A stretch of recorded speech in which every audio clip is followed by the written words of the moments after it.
So I'm Jeremy. I'm here from the Toronto Tactical Action Close Combat College, or TTAC3 as we like to call it. It's a bit faster. So what we do is we study the use of firearms essentially as a martial art. That's the biggest focus of what we're trying to accomplish here. So it's much like you would be fighting with knives or swords. We just use a more modern weapon at this point, or a modern weapon. And it changes the range somewhat as well, as I'm sure you can imagine. So we develop, what we work on a lot of is in developing individual skills at arms. So, for example, we've got Milan here, and he's going to run us through a bit. So we'll go through things such as the stance, as we want to do that way. So the stances.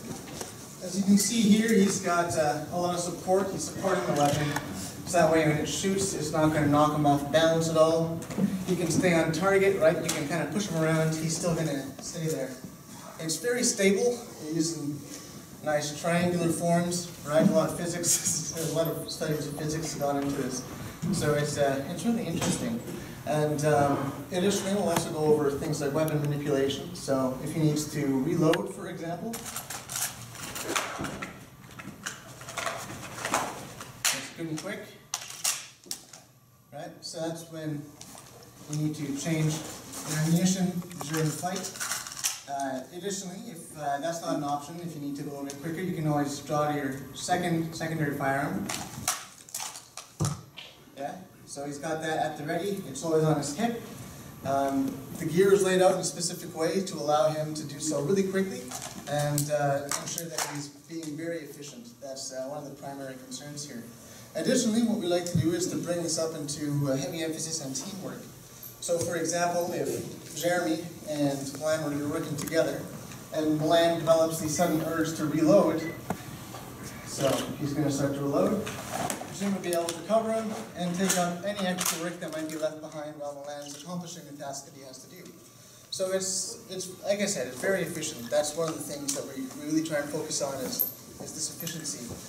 So the nice thing about airsoft is that we also have a very active test bed where we can develop the skills that we learn here, and then we can go put them to use with the greater airsoft community at large and see how it goes. You can take all the feedback, figure out when you've been shot, when you shouldn't have been, and a number of different feedbacks in that sense, and you can develop the skills even further. So it's continually evolving, and we like to learn as much as we possibly can about it. So here at TTAC, we have 3 different kinds of courses that we run, or 3 different nights. It's Friday nights. So we do the ATQ, which is the Airsoft Technical Qualification, where we look at 1 to 2 to 4-man teams, and we develop the skills at that point that revolve around that entire concept. Additionally, we also do scenarios. So for example, we can set up any kind of room that you would like with this. These are very modular. We have high ones, we have low ones, and we can set it up to be anything that you can possibly imagine within this space here. And what we like to do for that is disproportionate teams. Nothing's fair, so make it as hard as you possibly can. And then you can run the tests again and again just to see what works, and you can try it out. Finally, we also do skirmishes, as they're called. Or it's kind of arcadey, kind of gamey, and that's where more often you'll have the 2 same teams, same sized teams going against each other. It's kind of like sparring, I guess, but with a firearm twist to it.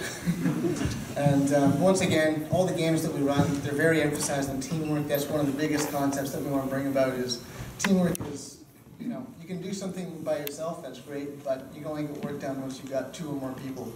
So, additionally, we also like to take this to the outdoors. So what we do here translates to some of the outdoor games that you may have heard about. And there's very different concepts that we can do, but a lot of the skills that we learn here can be taken to outdoors. But we can also do mission planning and the objective planning. We can do gear setup. So, for example, we've got 2 very different attired gentlemen here. Jeremy, he's got the outdoor gear on. He's set up to be running outdoor for a long period of time. As you can see, he's got this great big sustainment pack on. Inside there, he'd have all his sleeping gear, his food, his water, communication equipment, and he's also got other communication equipment on this other side here. His gear is laid out in a way so that if he needs to go prone, he he can still access some of the important things like ammunition, his radio, and so he can operate within that capacity very well. He's also got, he doesn't need a helmet, he doesn't have any armor, whereas if we look at Milan, he's got this armor here. It's actually very heavy. It's 5 to 8 pounds per plate. He's got 2 plates in, sometimes we'll have the side plates in. It's made for conditioning.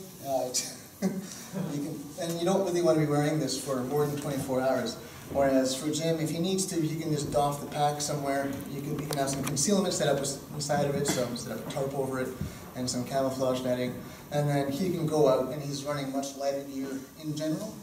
That will allow him to stay outside longer than, for example, Milan would be comfortable doing with his gear setup. Additionally, Milan's got a secondary firearm, and he's got some team devices on the back here. This isn't for him to grab, this is for somebody else who might be behind him, might need to use it. As we can see, Jim has no unnecessary gear, it's streamlined so that he can be, again, working for a lot longer. So what I'd like to go over right now is I'm going to have Milan take us through this structure. So we're going to be doing various, we're going to be pointing a blue gun, and he's going to be leveling it in this direction, but it's a completely rubberized replica firearm. So he's going to be coming towards me very slowly and methodically. As you can see, he's got his weapon at the ready, so we're going to imagine that this is a full wall over here, but for demonstration purposes, I realize he's a bit short, but you can still see what he's doing. So he's going to pie this corner. What he's doing is he's going to be watching his center line. You're always going to be covering your center line. You always want to make sure that you're using cover the most efficiently as you possibly can be. So all you should really be seeing is just the helmet. The helmet kind of adds a bit of bulk, but it also protects the head somewhat. And then the barrel of the gun until he finally comes around. And every step that he takes is very purposeful. He's not going to cross his legs when he's changing positions like that. So that way, if he ever needs to fire, he can absorb the recoil, and it'll provide it with a very stable base. So he's going to round this corner. You can see here how deliberately he's doing it. Right? He never cedes any ground. He's just going to keep moving, keep moving. He's expecting to find a target, so it's very tense. And he's going to do it very slowly and quietly. This provides him with an excellent covert approach as well. So at this point, he might come into a door.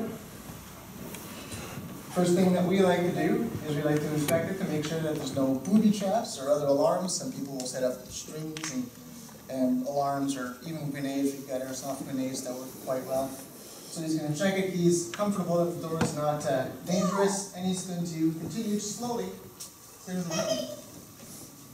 Right? He's not concerned about rushing in. There's no reason to rush to his death at this point. People are going to be watching the door anyways, so if you can do it slowly, methodically, once again, it's very important. So, yeah, he's leaning. And even while he's leaning, it still maintains a very stable platform for him to operate from. He doesn't necessarily have to be right up against the cover. He's got, because firearms utilize a very different range from traditional martial arts, he can go further or closer to the cover as he needs to. And now that he's reasonably certain that the room's clear, he can simply enter into it, clear this final corner, and now you can prepare to get ready to leave the room. So again, it's all about always being ready and slow and methodical. So finally, for our final demonstration, Brian, you can come on up.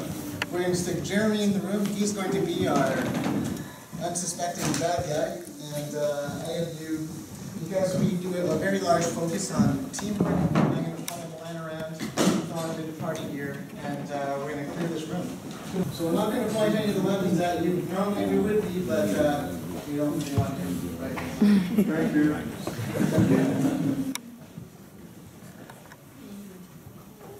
So you can see here, I'm covering behind it. Right? Again, a heavy emphasis on teamwork. It's one of the most important parts because if he's doing this, he's going to be focusing all his attention forward, so I can watch where he's not watching.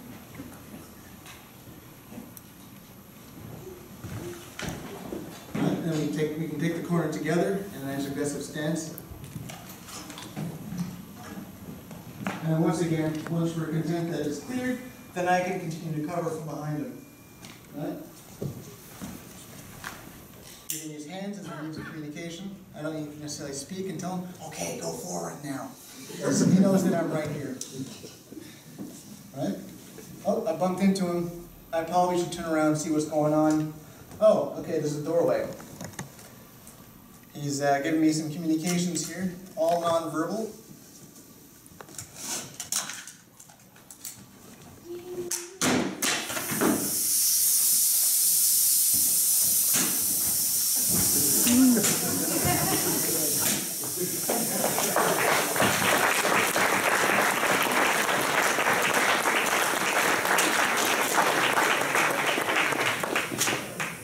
And that's just a small demonstration of what we like to do.